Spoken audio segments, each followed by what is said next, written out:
पांडे शकरपुर की इस उत्कृष्ट एकेडमी से जुड़े हुए समस्त मित्रों का और जो नहीं भी जुड़े हैं उन सभी लोगों का स्वागत करता हूं। जो छात्र 12वीं कक्षा की बोर्ड परीक्षाओं की तैयारी कर रहे हैं वो जान गए होंगे कि अगले सप्ताह उनका प्री बोर्ड परीक्षा होना है। उस प्री बोर्ड परीक्षाओं को ध्यान में रखते हुए उत्कृष्ट आपके लिए कुछ विशिष्ट प्रश्नों का संग्रह लेकर के आया है, जिसमें से निश्चित रूप से कुछ प्रश्न आपके परीक्षा पत्र में जरूर देखने के लिए मिलेंगे। यदि आप उन सभी प्रश्नों पर अपनी गिद्ध दृष्टि रखना चाहते हैं ताकि वो आपसे ना छूटे, तो आप हमारे इस चैनल के साथ बने रहिए और अंत तक उन प्रश्नों का विश्लेषण देखिए, उन प्रश्नों की व्याख्याएं देखिए।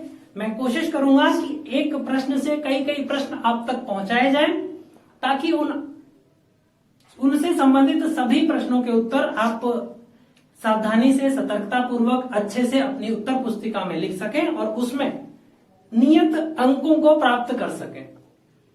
आइए मैं ज्यादा बात किए बिना ही आपको विषय की ओर ले जाता हूं। आज का जो 6 नंबर का पहला प्रश्न आपके लिए यहाँ लिखा गया है, यह लिखा है, ये वर्ष 2015 या 15-16 में हुए प्री बोर्ड की परीक्षाओं में ये प्रश्न देखा गया था, ये प्रश्न आया हुआ था, वहीं से आपके लिए इस प्रश्न को लिया गया है। प्रश्न है कि द्वितीय विश्व युद्ध के पश्चात सोवियत संघ को एक महाशक्ति बनने में सहायक किन्हीं 6 कारकों की व्याख्या कीजिए। आपसे प्रश्न पूछा है कि कोई ऐसे 6 कारण बताइए जिनकी वजह से जो सोवियत संघ था, ये सोवियत संघ एक महाशक्ति बना था। प्रश्न समझने के लिए आप ये समझिए कि सोवियत संघ क्या था। आपने अच्छे से पढ़ा हुआ है कि 1917 में हुई रूसी क्रांति के बाद यूरोप के अंदर जो राष्ट्र थे, उन 15 राष्ट्रों का जो समूह था, वो 15 राष्ट्रों का समूह ही सोवियत संघ कहलाता है। इस सोवियत संघ की महाशक्ति बनने में कौन कौन से कारक सहायक हुए, इन कारकों की आपको व्याख्या करनी है।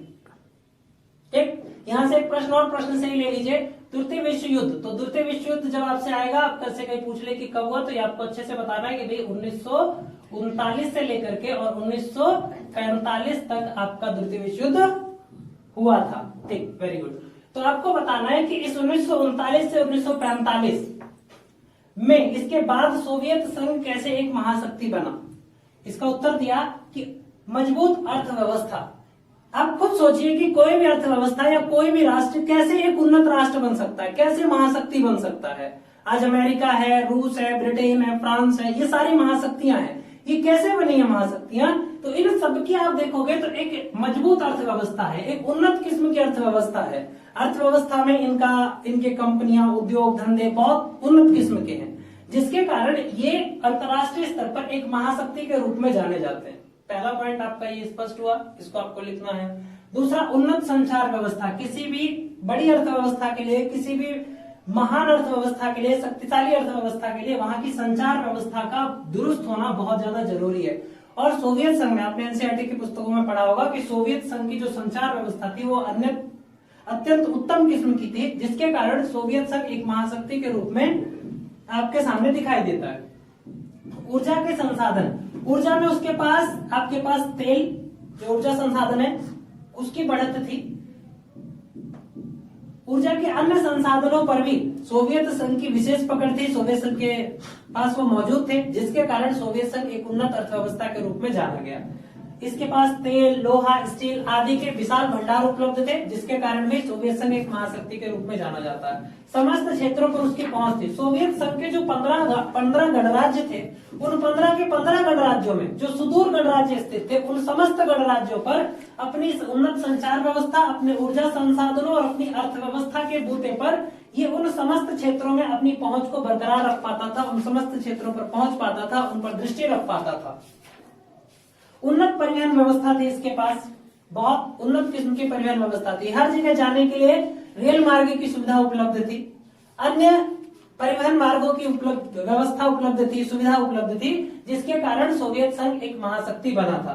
उन्नत तकनीकी व्यवस्था थी, उन्नत तकनीकें थी, एक से एक बढ़कर हथियार थे उनके पास और बहुत अच्छे किस्म की तकनीकी उनके पास उपलब्ध थी। उन्नत सैन्य व्यवस्थाओं की अगर बात करें तो आपको पता होगा कि सोवियत संघ ने 1955 में अपना एक विशेष प्रकार का सैन्य व्यवस्था बनाई थी, जिस सैन्य व्यवस्था का नाम वार्सा रखा गया था, जो कि नाटो के विपक्ष में बनाई गई थी। और नाटो आपको पता होगा, फर्स्ट बुक और सेकंड बुक दोनों में नाटो से आपका क्वेश्चन पूछता है। नॉर्थ अटलांटिक ट्रीटी ऑर्गेनाइजेशन, जिसकी स्थापना अप्रैल महीने के 1949 में की गई थी। तो यहाँ से ये सभी प्रश्न आप ध्यान रखेंगे। जब भी आप 6 नंबर का प्रश्न सॉल्व करते हैं तो कोशिश करिए कि पहले उसकी प्रस्तावना लिखिए, फिर उसके मुख्य बिंदु लिखिए, फिर उसका निष्कर्ष लिखिए। ठीक, तो ये 3 बातों का आप ध्यान रखेंगे तो आप एक 6 नंबर का बहुत बेहतरीन प्रश्न तैयार कर पाएंगे। की ओर चलते हैं। आपके लिए दूसरा प्रश्न 2015 के प्रश्न पत्र पर निर्दिष्ट अंकित ये प्रश्न था, पर्यावरण संबंधी मुद्दों पर भारत के पक्ष का विश्लेषण कीजिए। जब आप पर्यावरण संबंधी मुद्दे इस प्रश्न को देखेंगे या इस शब्द को देखेंगे, पर्यावरण संबंधी मुद्दे, तो आपको ध्यान आएगा कि ये एनसीईआरटी का 8वां चैप्टर है जहां से इस प्रश्न को लिया गया है। और एनसीईआरटी का 8वां चैप्टर पर्यावरण से संबंधित है। उससे कई महत्वपूर्ण प्रश्न बनाए जा सकते हैं, लेकिन ये प्रश्न भी आपके लिए दिया गया है, तो इसलिए पहले इस पर चर्चा करते हैं। फिर और कितने प्रश्न बनेंगे इसकी ये बात भी मैं आपको बता दूंगा, वो प्रश्न भी मैं आपके लिए संकेत कर दूंगा। कहता है कि भारत का पक्ष बताइए कि पर्यावरण को लेकर के भारत का क्या पक्ष है।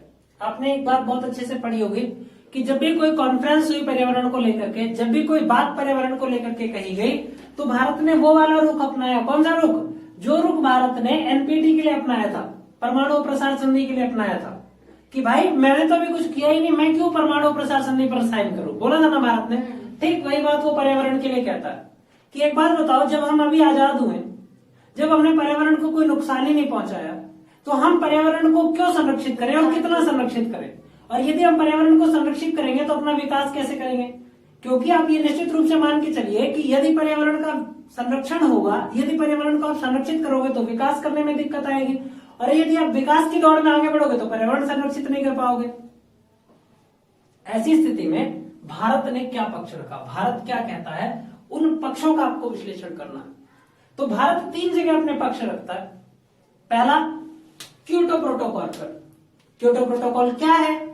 तो 1997 में जापान की राजधानी क्योटो में पर्यावरण को बचाने के लिए एक सम्मेलन किया गया, जिसमें पर्यावरण को किस प्रकार से संरक्षित किया जाए, कितना बड़ा जो गंभीर मुद्दा है उसमें विकसित देशों की क्या भूमिका है, अल्प विकसित देशों की क्या भूमिका है, विकासशील देशों की क्या भूमिका और क्या भूमिका होनी चाहिए, इन समस्त बातों पर चर्चा की गई क्योटो प्रोटोकॉल में।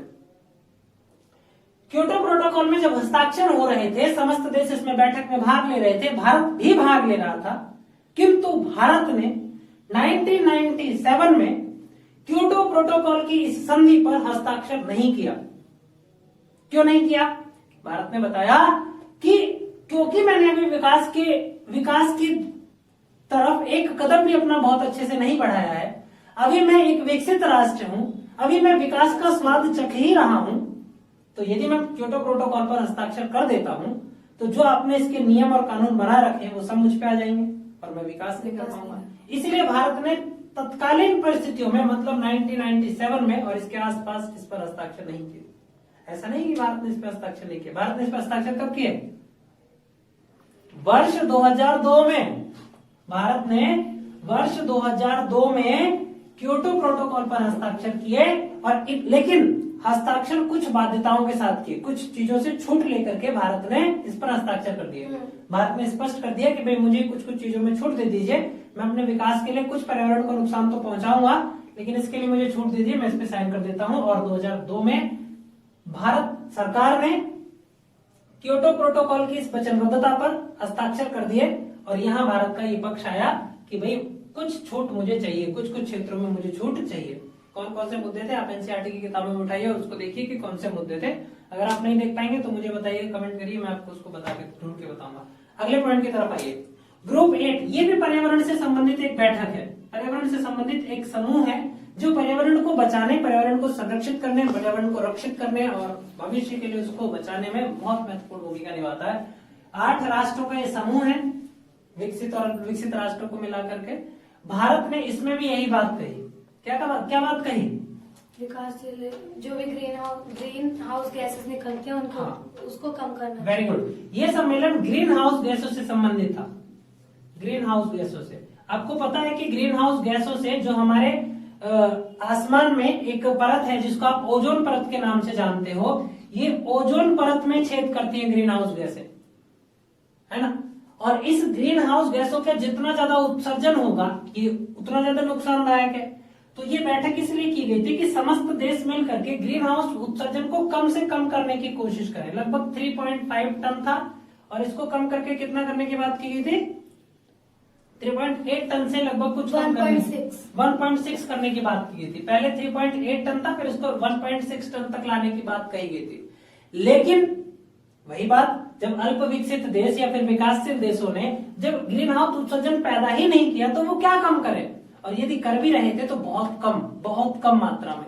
इसीलिए भारत ने कहा कि मुझे इसमें भी छूट चाहिए, मैं इसमें हस्ताक्षर नहीं कर सकता, मैं इसमें आपके साथ नहीं चल सकता। और तीसरी बात, United national work from conference on climate change, ये आपके पेपर में भी है, इसकी आपकी फुल फॉर्म पूछी जा सकती है, तो आप ध्यान कर लीजिए कि ये इसकी फुल फॉर्म है। आप ध्यान कर लीजिए कि 1992 में हुआ था।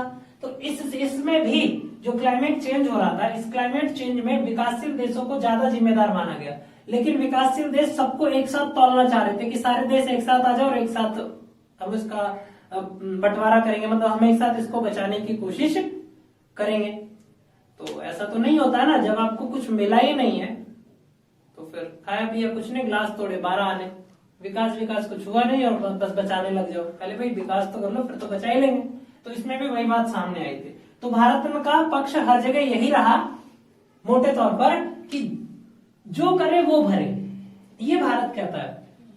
और कहता है कि भाई अगर मुझे भी भरना पड़ेगा तो मैं भर दूंगा, लेकिन सारा क्यों भरूं, कुछ ही भरूंगा। तो इसीलिए भारत हर जगह यही कहता है कि साझी विरासत था ना, वो साझी संपदा लेकिन जिम्मेदारी अलग अलग। साझी संपदा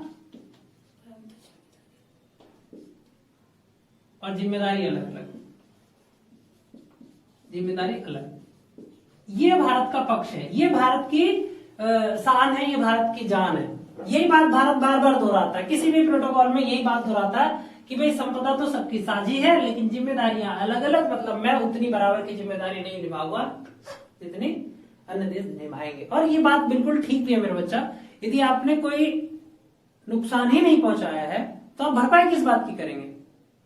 ठीक, तो इस प्रश्न को ध्यान रखिएगा। अच्छा, इसके अलावा भारत पर्यावरण के पक्ष में है। कैसे है? भारत ने अपने देश के अंदर न्यू ऑटो फ्यूल पॉलिसी, जो ऑटो में फ्यूल सिस्टम है उसको लाने की बात करी। भारत बायोटेक डीजल की बात करता है कि हम बायोटेक डीजल की बात करेंगे। आपको ध्यान आ रहा होगा कि मध्य प्रदेश के रीवा में भारत के जो प्रधानमंत्री अभी हाल ही में 2015-16-17-18 में, मुझे एग्जैक्ट डेट ध्यान नहीं है, उसमें सबसे बड़े सोलर प्लांट लगवाया गया, सौर ऊर्जा संयंत्र लगवाया गया कि नहीं लगवाया गया? सौर ऊर्जा,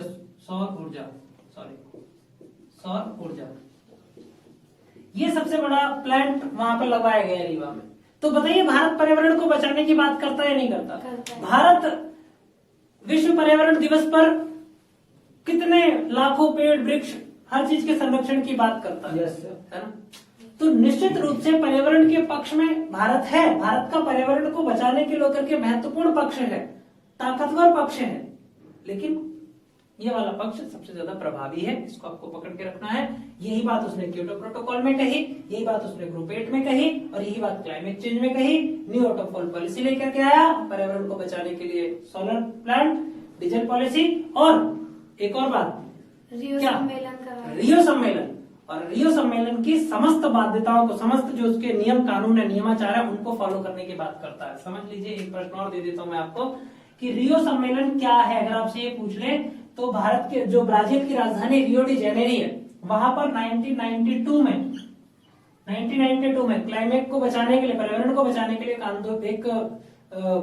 बैठक हुई, समिट हुई, उसको रियो सम्मेलन के नाम से जाना जाता है। इसमें 21 एजेंडा था, इसमें 21 एजेंडे आए, 21 कानून आए, 21 बातें लिखी गई, इसी को एजेंडा 21 भी कहते हैं। हाँ, एजेंडा 21, एजेंडा 21 में कहते हैं, एजेंडा 21 आपसे प्रश्न पूछता है कि एजेंडा 21 क्या है, 2 नंबर में आपसे प्रश्न पूछा जा सकता है। वैसे अब ये प्रथा नहीं रही इस बार से, लेकिन फिर भी आपसे अगर पूछ ले तो ध्यान रखिएगा। एजेंडा 21 में कितने थे, एमसीक्यू में पूछ ले तो 21 पे टिक लगाइएगा, ठीक। और इसको एक बड़ा अच्छा प्रश्न ध्यान दिलाया आपने कि इसको पृथ्वी सम्मेलन के नाम से भी जाना जाता है, ठीक है बोलो, इसको पृथ्वी सम्मेलन के नाम से भी जाना जाता है, पृथ्वी सम्मेलन, इसको पृथ्वी सम्मेलन भी कहते हैं। तो ये सारे प्रश्न आपके लिए महत्वपूर्ण है, आप सभी प्रश्नों पर ध्यान रखिएगा कि कोई भी आ जाए आपसे छूटने ना पाए, ठीक। तीसरे प्रश्न की ओर आगे बढ़ते हैं, और तीसरा प्रश्न आपसे पूछ रहा है कि संक्षिप्त टिप्पणी लिखिए। पिछले वर्षों में उसने ऐसे प्रश्न पूछे, लेकिन अभी फर्स्ट टर्म में और इस बार के प्री बोर्ड में पूछेगा या नहीं पूछेगा मैं 100% गारंटी के साथ तो नहीं कह सकता, लेकिन फिर भी संभावना यह है कि आपसे ऐसे प्रश्न पूछ ले एग्जामिनर। आपसे प्रश्न पूछ रहा है कि संक्षिप्त टिप्पणी लिखिए। ये आपको 2 पॉइंट है और 3-3 नंबर के, ये टोटल 6 नंबर का मार्क्स है, ठीक। 2 है और 3-3 नंबर के दोनों, 6 नंबर में आपको इस प्रश्न को लिखना है। जैसे ही आप पहली टिप्पणी पढ़ोगे भारत की परमाणु नीति, तो आपको ध्यान आएगा कि यह प्रश्न आपकी निर्धारित पाठ्य पुस्तक स्वतंत्र भारत में राजनीति उसके 4थे चैप्टर से लिया गया है। और जैसे ही आप चैप्टर नंबर 4 आपके दिमाग में आएगा, आपको पता लगेगा कि वहां तो पूरे के पूरे भारत के विदेश संबंधों की चर्चा की गई है। भारतीय विदेश संबंध से तो कई प्रश्न हैं, बहुत महत्वपूर्ण प्रश्न है, कोई भी प्रश्न पूछा जा सकता है। यहाँ फिलहाल टिप्पणी की बात की है, उसी को आगे बढ़ाते हैं। कहा कि भारत की परमाणु नीति के बारे में आपको बताना है, उसके ऊपर आपको टिप्पणी लिखनी है। यदि मैं भारत की परमाणु नीति की बात करूं, तो भारत के परमाणु नीति की शुरुआत, भारत के परमाणु नीति की नींव भारत के प्रधानमंत्री जवाहरलाल नेहरू, साथ ही साथ इनके मित्र होमी जहांगीर भाभा, होमी जहांगीर भाभा, इन दोनों के सहयोग से इस कार्यक्रम को आगे बढ़ाया गया। इस कार्यक्रम को आगे बढ़ाते हुए जब 1974 में भारत ने अपना प्रथम परमाणु परीक्षण किया, तो उस परमाणु परीक्षण के साथ ही और इस परमाणु परीक्षण के साथ ही और परमाणु कार्यक्रम की शुरुआत के साथ ही कुछ नीतियां बनकर के सामने आई, नीतियां निकल करके सामने आई। जो नीतियां निम्नलिखित थी, जिसमें यह कहा गया था कि हम अपने परमाणु को लेकर के निम्नलिखित नियम कानूनों का पालन करेंगे। पहला क्या था? पहला था शांतिपूर्ण कार्यों हेतु प्रयोग। भारत की सरकार ने इस बात पर वचनबद्धता जताई थी कि हम कभी भी परमाणु का प्रयोग किसी भी ऐसी परिस्थिति में नहीं करेंगे जहां आवश्यक ना हो। हम हमेशा अपने परमाणु का प्रयोग केवल शांति की स्थापना के लिए ही करेंगे, इसके अलावा कोई और कारण नहीं होगा हमारे परमाणु को प्रयोग करने का। दूसरा कहा कि सुरक्षा तथा परमाणु हथियारों का निर्माण हम अपनी आवश्यकता के अनुसार करेंगे। यदि हमें अपनी सुरक्षा के लिए परमाणु की आवश्यकता होगी तो हम उसका निर्माण करेंगे, और यदि हमें लगेगा कि हम केवल 5 परमाणुओं में ही, 2 परमाणु हथियारों में ही, 1 में ही संतुष्ट हैं, हमारे को इससे ज्यादा की आवश्यकता नहीं है, तो हम कभी भी उससे अधिक परमाणु नहीं बनाएंगे। आगे भारत की परमाणु नीति की एक महत्वपूर्ण और विशिष्ट बात यह है कि भारत परमाणु हथियारों का उपयोग पहले नहीं करेगा। यदि आप चाहते हैं कि भारत परमाणु का प्रयोग कभी ना करे, तो बेहतर होगा कि आप भी परमाणु का प्रयोग ना करें। यदि कोई कंट्री, कोई देश, कोई राष्ट्र, कोई शक्ति या महाशक्ति पहले से परमाणु दिखाएगी कि मेरे पास तो परमाणु है, मैं चला दूंगा, तो भारत कहेगा कि भैया तू चला दे, फिर मैं चलाऊंगा। तो इसलिए आप नहीं चलाएंगे तो मैं भी नहीं चलाऊंगा, ऐसा मैं नहीं कह रहा, भारत कहता, मतलब एनसीईआरटी की पुस्तक कहती है। ठीक, चलिए, ये इंपॉर्टेंट पॉइंट है, मेरे हिसाब से आपको ध्यान मिलेगा। कहता है कि हथियारों का उपयोग की सर्वोच्च सत्ता राजनीतिक हाथों में होगी, और राजनीतिक काम कितना कठिन होता है, कितना धीरे चलता है, तो आपको पता ही होगा। तो जैसे राजनीति की बात कर दी तो आपको पता चल जाना चाहिए कि राजनीतिक सत्ता के पास है। मतलब ऐसा नहीं है कि किसी भी सैन्य कमांडर के मन में आया कि नहीं, आज तो पाकिस्तान को उड़ाना है, चीन को उड़ाना है, किसी भी राष्ट्र को उड़ाना है, चलो भाई चला दे, भाई गोलू दबा दे बटन, उड़ा दे उसको, ऐसा नहीं होगा। पूरा एक प्रोसेस चलेगा, लेटर आएगा, सारे सेना प्रमुख बैठेंगे, राष्ट्र का प्रधानमंत्री कैबिनेट की बैठक होगी, और उस कैबिनेट की बैठक के बाद जब पारित हो जाएगा आदेश कि अब आप परमाणु का प्रयोग कर सकते हैं, तब आप परमाणु का प्रयोग कर पाएंगे। जब पानी सर से ऊपर हो जाएगा तब आप परमाणु का प्रयोग कर पाएंगे।